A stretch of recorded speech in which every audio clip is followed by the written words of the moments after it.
Hi, I'm Dalton Britt with Flo-Tite Valves and Controls. I've been with the company about 10 years now. I started in shipping and receiving, kind of worked my way up through assembly, production, been over on the Maxil side, and now I'm in sales, outside sales for now. Today I'm going to be going over the Multichoice 200-300 series. It's our bread and butter valve. Had it for 30 plus years. Been selling it for a very long time. Never have any issues with it. Start off, it's a full port 3-piece valve, class 1500 WOG. On the 3 and the 4 inch sizes, it does derate down to a 1250 WOG. Connections, we have MPT, socket weld, butt weld, flange, threaded, and also a tank pad. Now on the tank pad, you can do tank pad on one side, flange on the other. That's what the normal is. You can also do tri-clamp, threaded, weld in place, whatever your application needs. We offer this valve sizes all the way from a 1/4 inch all the way up to a 4 inch. As you can see here, you have your name on this side, Flo-Tite, the 1500 WOG, what the material is and the size. And then on the other side here, you have the tag. You have your seat material first, your stem packing, and then your body seal, and then whether the valve has a Viton seal in the stem or not. And that's just kind of some ways to indicate what valve we're talking about. Flo-Tite, we've been doing this valve, like I said earlier, for 36 years. One thing I like to always point out about this valve is it does have the cap screws on the end. You can remove the end caps, swing the body out, replace the stem packing, body seals, the seats, whatever you want to do, put it back in, put the bolts back together, and it just makes the process so much easier. This valve, like many of our other valves, share the Vanguard stem sealing system. What that means is you have a stem packing that's V-ring, and it starts here and goes up, and then you also have a thrust washer on top, and then also in between there's a Viton O-ring. Another unique feature about this valve is the Vanguard stem sealing system. You have 3 levels of sealing. What you have that on the bottom of the stem is a thrust washer, and then you have a Viton O-ring, and then you also have the 3 Vanguard V-ring packing. And then on top of that, you have the bevel washers for a live loaded stem. You have a nut with a locking tab to lock that nut in so it doesn't rise up and come off the stem. And then you also have your locking lever handle, which is common on most of our ball valves. The locking lever handle is one benefit that Flo-Tite offers on almost all of our ball valves. Other manufacturers, you have to actually pay a little bit extra for this feature.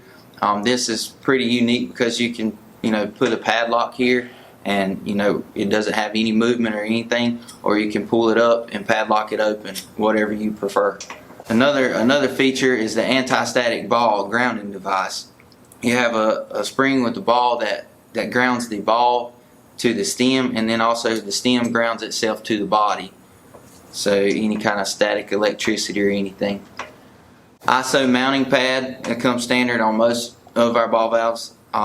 You take the handle off, you got your bracket. You can put a bracket on here for, like I said, it's ISO with a double D stem. Another cool thing about the ISO mounting pad is we actually have our prefabricated stem extensions you can just mount right on top. What that does is lift the mounting pad up, and then you could also put an actuator on it, still have use of the locking lever stem packing, and also this travel stop. With this one valve, one unique feature is you can actually create 55 different valves with this one valve because of the end caps. So you replace the end caps, put different end caps, as I was talking about earlier, socket weld, threaded, flanged, and so forth. The cap screws is one thing that I always like to point out. You have cap screws here, take it off, replace the end cap, makes it very easy.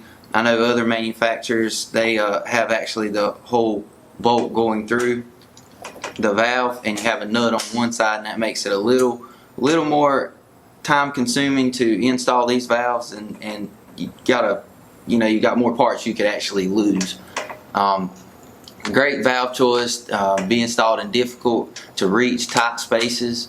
Like I was saying, you take it apart, weld it in, put the center body in, and that's all you'd ever have to change going forward. Easier for putting it on board ships, busy piping systems. Cap screw design also eliminates miscellaneous center body end caps, causing the body seal to pinch at times. The body seal is actually right here.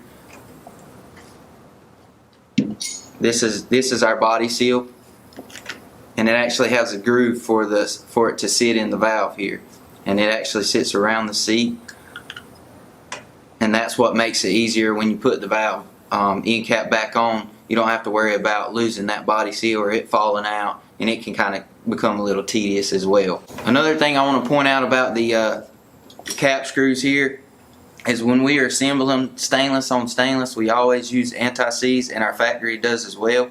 That makes it so it doesn't gall, and then if you don't use it and you have to take this end cap out, sometimes it could gall up, and then you have more of a problem you have to deal with.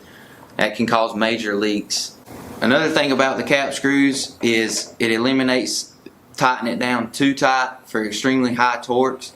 As I was saying earlier about the different manufacturers, you can actually tighten that down and actually bend the ears on the end caps, and then your torques go outrageous. If you have a actuator on it, it'd be harder to turn, and you'd have time going in figuring out what's wrong and why the torque's so high, when it's something so simple as just a bolt, when you just easily tighten it down to a specified torque, no problem. Another feature we could offer on the Multichoice 200-300 series are weld-in-place end caps. The weld-in-place end caps, it just makes things so much easier for contractors when they're trying to install. What it has is, you can see heat dissipating rings right here, so when you're welding it in, the heat can only travel but so far, and as it gets to each ring it has to travel up and then down the ring. What that does is protect your seat from getting burned up during welding due to the high temperatures and different things like that. We also offer different seating materials in these valves. The 200-300, no matter what end cap you're using, we have a SuperTech TFM as our standard. We also have a carbon field TFM, which is SuperTech 3, a 50-50, which is 50% 316 stainless steel powdered Teflon. One thing I always like to point out is our weld-in-place design valve. It can cut down on cost savings and time. You can take this valve here and you probably won't even have 30 minutes in installing it, when a standard valve, when you have to take it apart, weld it in, put it back together, you could have up to 2 hours just in installing one valve. And another thing you always like to point out is you save about 3 inches of pipe in the line just because you have the extended ends. That's always a good thing. Different applications that we like to sell this valve in, just to name a few, power generation being one, oil and gas, food, pharmaceutical plants, main steam supply, superheated spray, boiling spray, different applications. It's always a good universal valve to offer in different applications and different processes along in your plant.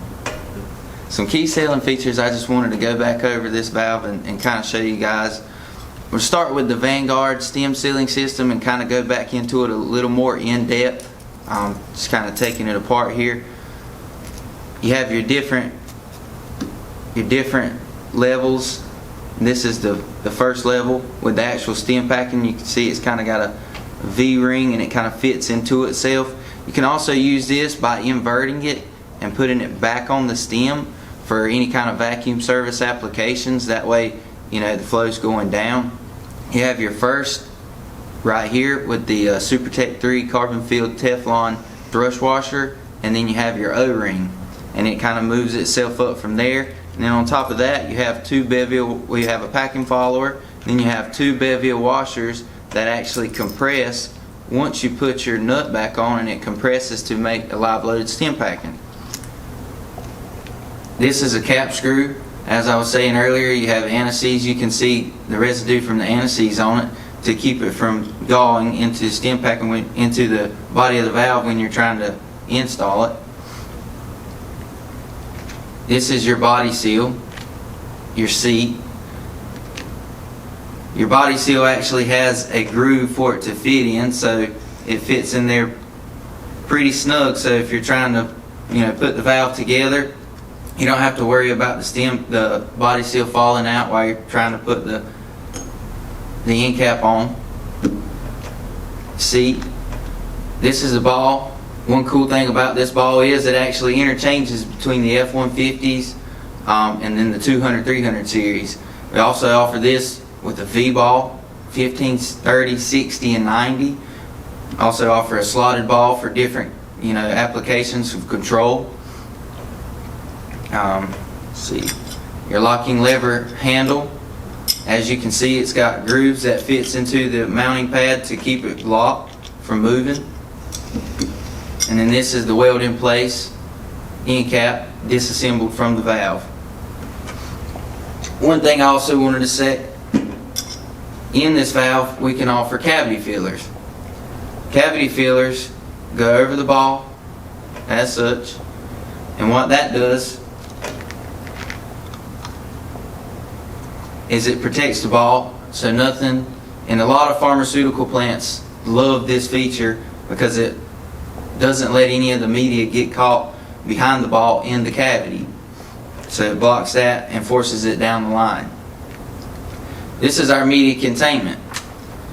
So what you have here, the media containment goes on top of the mounting pad like this, and you have two areas that actually contain any kind of stem leaks. So if this media containment fits on the HPF high performance 3-piece ball valves, the 200, 300 multi-choice, and the flange F-150s, it's universal for every one of them. So if you have one of these valves in line, the stem starts leaking, tighten down the stem pack and that doesn't fix the leak, you have it going into the atmosphere, you just slap one of these on there, tighten it down, and you've contained your stem leak. That can save so much money, so many costly repairs just by purchasing one of these right here. This media containment, actually we just had it certified for ISO 15848-1. That's a fugitive emissions certification from ISO. You can also put a gauge here on this port. You just take this little cap out, put a gauge here, and you can see if your stem is leaking, and how many ever you'll have in line, and see which one's leaking and where, so that when you do have a shutdown you'll know which one you need to replace. That can save so much in costly repairs and fines. So that's one thing I always like to point out about the media containment. I also want to show you the difference in a media containment and a stem extension. There is a little bit of a height difference, and this would be an exhaust port, but the mounting pad is the same, so you can actually stack the media containment on the stem extension or double up the stem extensions depending on how high, how much insulation you might need or how high you actually need to go. In closing, I just want to thank everyone for visiting today and learning a little more about the Multichoice series. For more information, please request the Tech Bulletin 4520. That will be for the standard Multichoice, or you can get the 46-19 Tech Bulletin, and that will be for the extended end weld in place design. Or you can email us at sales@Flo-Tite.com or visit our website at www.Flo-Tite.com. Thank you.